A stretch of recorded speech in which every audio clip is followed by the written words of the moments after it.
మాజీ CM Shri YS Jaganmohan Reddy గారికి big shock అంట. కూటమి ప్రభుత్వం షాక్ ఇవ్వబోతుందంట. ఏంటా షాకు అంటే కనుక దీని మీద కొన్ని ఛానల్స్లో పదే పదే వీడియోలు అయితే వస్తున్నాయి. ఏంటి, జగన్మోహన్ రెడ్డి గారికి ఒక బిగ్ షాక్ తగలబోతుంది. దాని నిమిత్తం ఈ నెల 17 అనుకుంటా బీఎస్సీ మీటింగ్లో తీర్మానం అయితే చేయబోతున్నారంట కూటమి ప్రభుత్వం తరపున. ఏంటి, రానున్నాయి అసెంబ్లీ సమావేశాలు.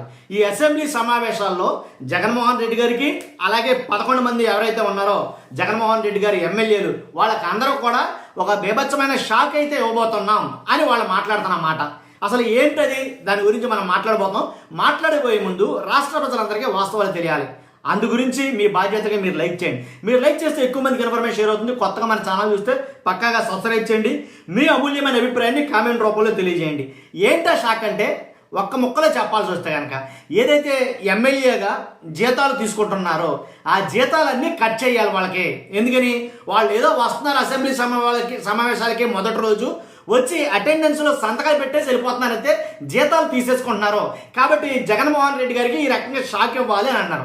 నేను అడిగితే కనుక షాకు జగన్మోహన్ రెడ్డి గారికి కాదండి. ఎందుకనంటే అసలు అంటే ఈ ప్రతిపాదించినటువంటి అయ్యన్న పాత్రుడు గారు, ఏపీ స్పీకర్ ఎవరైతే అయ్యన్న పాత్రుడు గారు ఉన్నారో ఆయనకి ఈ విషయం తెలుసో తెలీదో నాకు అర్థం కాల. ఏంటంటే జగన్మోహన్ రెడ్డి గారు సీఎం చేసిన కాడి నుంచి ముఖ్యమంత్రిగా ఉన్నప్పుడు, అంతకుముందు ఎమ్మెల్యేగా మంత్రిగా ఉన్నప్పుడు కూడాను ఏనాడు కూడా జగన్మోహన్ రెడ్డి గారు ఏనాడు కూడా అసలు అంటే ఏనాడు కూడా జీతం అనేది తీసుకోవాలా.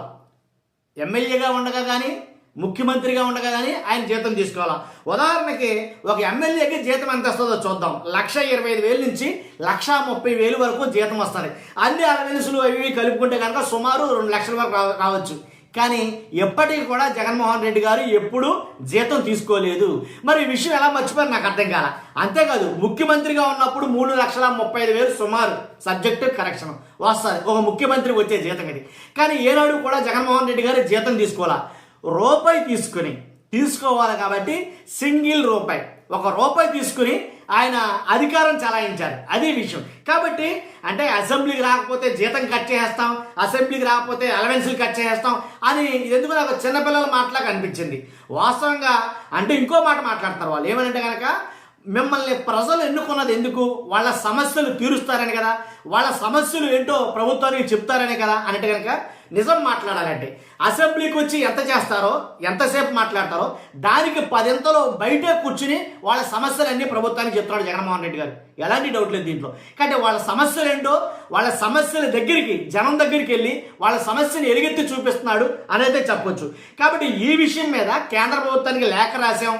ఇంకేముంది, ఇంకా షాక్ తగులుతుంది. గతంలో కూడా త్రిపులార్ ఎవరైతే రఘురామకృష్ణరాజు గారు ఉన్నారో ఆయన కూడా కొన్ని వ్యాఖ్యలు చేస్తూ ఉంటాడు. ఎప్పుడు అసెంబ్లీ సమావేశాలు స్టార్ట్ అవుతున్నాయి అనేసరికి ఈ టాపిక్ వస్తుంది. ఏమని, ఇంకేముంది, జగన్ గారి అసెంబ్లీ ఏదైతే రాడు కాబట్టి జగన్ గారికి ఆయన ఏదైతే ఎమ్మెల్యే పదవి ఉందో ఆ ఎమ్మెల్యే సభ్యత్వం రద్దు చేస్తాం. 11 మంది ఎమ్మెల్యేల సభ్యత్వాలు రద్దు అయిపోతాయి. అక్కడ మరలా ఎన్నికలు జరుగుతాయి. 11 నియోజకవర్గాల్లో మరలా ఇవి పునః ఎన్నికలు అయితే జరుగుతాయని మాట్లాడుతున్నారు. అసలు నిజంగా ఎన్నికలు అంటూ పెడితే కనుక ఏం జరుగుతుందో తెలుసు కదా.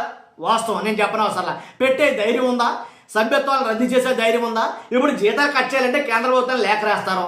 లేఖ రాస్తే ఏమని రాస్తారో తెలియదు. ఇప్పుడు వీళ్ళు వెళ్ళి అటెండ్ అవుతున్నారు, అటెండ్ అయ్యి వస్తున్నారు. అటెండ్ అయ్యి వచ్చిన తర్వాత ఎంతమంది ఎమ్మెల్యేలు రెగ్యులర్గా అసెంబ్లీకి వస్తారు. అసెంబ్లీ సమావేశంలో మీరు చర్చించుకునేది ఏంటి, ప్రజాధన దుర్వినియోగం తప్ప. అక్కడ జరిగేది ఏంటి, మీ గొప్పలు మీరు చెప్పుకోవడం తప్ప ప్రజా సమస్యలపైన ఏకరువు పెట్టే నాయకుడు ఎవరున్నారా? ఒకళ్ళిద్దరు మాట్లాడితే వాళ్ళు నోరు నొక్కేయటం. ఒకవేళ జగన్ గారు అసెంబ్లీకే వచ్చారే అనుకుందాం.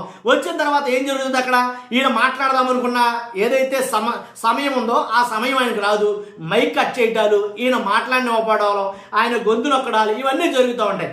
అదంతా ఎందుకు, అదేదో అసెంబ్లీ బయట నుంచి మాట్లాడవచ్చు కదా, అదంతా ప్రజల్లోకి వెళ్ళి తెలుసుకోవచ్చు కదా. కాబట్టి ఆయన వస్తానని అంటున్నాడు. ఏదైతే ప్రతిపక్ష హోదా ఉందో ఆ హోదా ఏమంటాడంతే. కాబట్టి ఆ హోదా ఇవ్వడానికి మీరు భయపడుతున్నారు, రావడానికి ఆయన ఇష్టపడటంలా. కాబట్టి ఏదేమైతేనండి మొత్తంగా ప్రజల్లో అయితే ఉన్నాడు. ఒక ఎమ్మెల్యేగా, ఒక నియోజకవర్గ ఎమ్మెల్యేగా ఆయన చేయాల్సిన దానికన్నా ఎక్కువగా చేస్తాడు. రాష్ట్రం మొత్తం తిరుగుతూ ఎక్కడ ఏ సమస్య ఉన్నా సరే దాన్ని ఎండగడుతున్నాడు అనడంలో ఎలాంటి డౌట్ లేదు. ప్రతిపక్ష హోదా ఇచ్చిన ఇవ్వకపోయినా ఏపీకి ఆయనే ప్రతిపక్ష నాయకుడు అని ప్రజలు నమ్మారు కాబట్టి ఆయన దగ్గరికి వెళ్ళి ఆయన వాళ్ళ దగ్గర రావాల్సలా వాళ్ళే జనమే ఆయన దగ్గరికి వెళ్తున్నారు. బారులు తీరి మరీ ఉంటున్నారు. ఎందుకని ఆక్వా రైతులు కావచ్చు, ఉల్లి రైతులు కావచ్చు, మిర్చి రైతులు కావచ్చు, అమరావతి రాజధాని రైతులు కావచ్చు, నిరుద్యోగులు కావచ్చు, ఉద్యోగులు కావచ్చు, ఇలా ఒక్కడో ఇద్దరని కాదు, రాష్ట్రంలో ఎవరికి ఎలాంటి అన్యాయం చేసినా సరే ఫస్ట్ గుర్తొచ్చేది జగన్మోహన్ రెడ్డి గారు ఆయన దగ్గరికి వెళ్తున్నారు. దాంట్లో ఎలాంటి డౌట్ లేదు.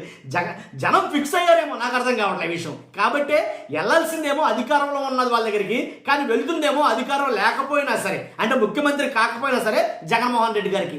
కాబట్టి దీన్ని బట్టి అర్థం చేసుకోవాలి ఎవరికి ఎలాంటి బిగ్ షాక్ ఇది, ఎవరికి ఎవరు షాకిస్తున్నట్టు. జీతాలు రాకపోయినంత మాత్రాన ఉరిగేది ఏముందో వాళ్ళకి. ఇప్పుడు జగన్మోహన్ రెడ్డి గారు ఏనాడు తీసుకోలేదు, జగన్ గారు ఏనాడు తీసుకోవాలా, ఎమ్మెల్యేగా తీసుకోవాలా, ముఖ్యమంత్రిగా తీసుకోవాలా, ₹1 మాత్రం తీసుకుని పరిపాలన చేసినటువంటి ముఖ్యమంత్రి. వాళ్ళ నాన్నగారు కూడా అంతేనట, ఆయన డాక్టర్గా చేసినప్పుడు ₹1తోనే వైద్యం చేసేవాడట. కాబట్టి ఇదండి జరుగుతుంది. మీ అభిప్రాయం ఏంటి కామెంట్ రూపంలో తెచ్చింది. ఫస్ట్ అయితే లైక్ చేయండి. Thank you.